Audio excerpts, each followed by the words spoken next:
mat jonga habanga pe tang shisen nga yo I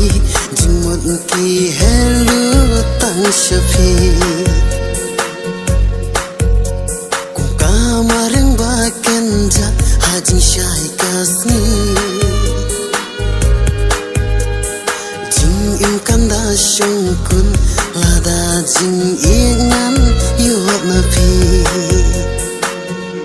nga sho jing I tang shu yo I min sim ka he day tang shapi